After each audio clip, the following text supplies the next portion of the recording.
Assalamualaikum warahmatullahi wabarakatuh. Selamat siang. Perkenalkan saya Anggun Desta Fitriana dari Reguler B.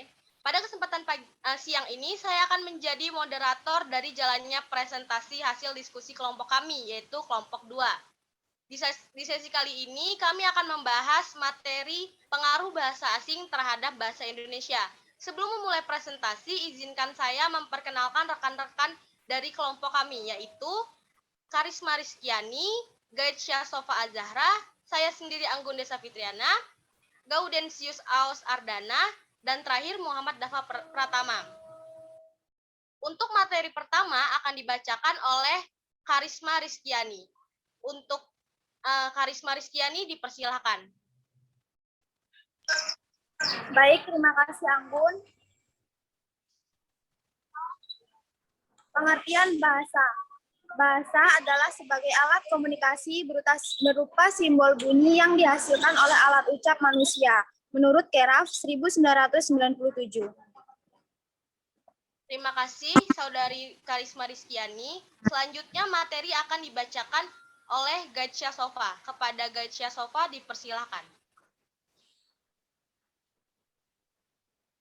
Yang kedua adalah mengenai apa itu bahasa Indonesia. Nah, kalau misalnya dalam UU nomor 24 tahun 2009 tentang bendera, bahasa, dan nama negara serta lagu kebangsaan, itu berbunyi bahasa negara Kesatuan Republik Indonesia yang selanjutnya disebut bahasa Indonesia adalah bahasa resmi nasional yang digunakan di seluruh wilayah negara Kesatuan Republik Indonesia. Jadi bahasa Indonesia itu merupakan suatu bahasa negara sekaligus bahasa nasional dari negara Republik Indonesia.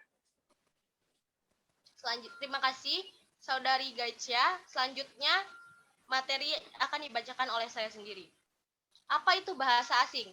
Dalam Kamus Linguistik oleh Krida Laksana tahun 1982, diungkapkan bahwa bahasa asing atau foreign language adalah bahasa yang dikuasai oleh bahasawan, biasanya melalui pendidikan formal dan dilihat secara sosiokultural dan tidak dianggap sebagai bahasa sendiri. Selanjutnya, materi akan dibacakan oleh Muhammad Dafa Pratama. Kepada Saudara Muhammad Dafa Pratama dipersilahkan.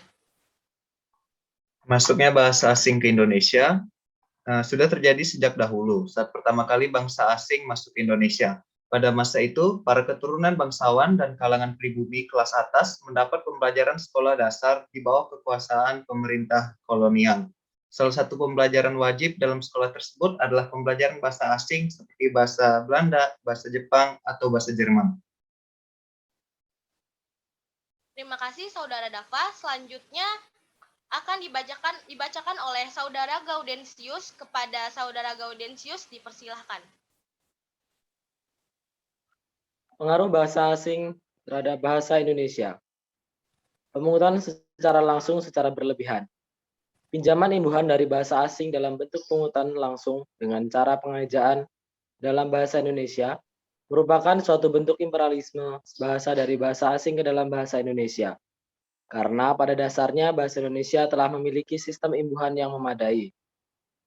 Selain sistem imbuhan, pola persukuan bahasa kita juga dibiarkan menerima pengaruh bahasa asing, padahal pengaruh itu tidak diperlukan.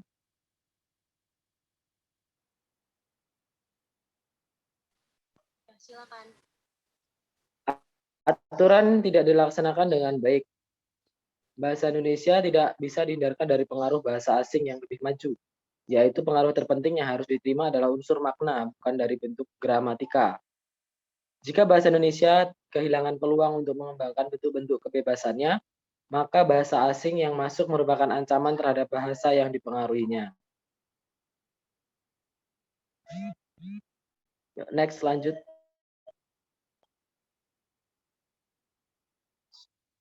Pengaruh bahasa asing terhadap bahasa Indonesia merupakan penunjang sumber referensi pada literasi bahasa Indonesia. Adanya sumber referensi bahasa Inggris sebagai penguat literasi bahasa Indonesia dapat diartikan bahwa dengan penggunaan sumber referensi berbahasa Inggris, sumber yang digunakan menjadi semakin kuat. Karena sumber yang memiliki validitas tinggi dan menggunakan banyak referensi, biasanya bersumber dari referensi berbahasa Inggris. Selanjutnya untuk materi terakhir, yaitu cara mempertahankan bahasa Indonesia di tengah pengaruh bahasa asing.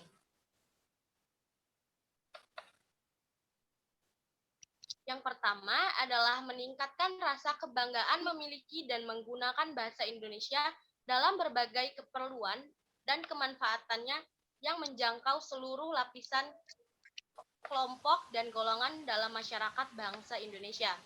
Yang kedua, menghindari penggunaan bahasa asing secara berlebihan atau di luar garis ketentuan dan kebijakan yang telah ditentukan. Dan yang terakhir, caranya adalah meningkatkan frekuensi pembiasaan penggunaan bahasa Indonesia dalam segenap kesempatan dan aktivitas baik resmi maupun tidak resmi.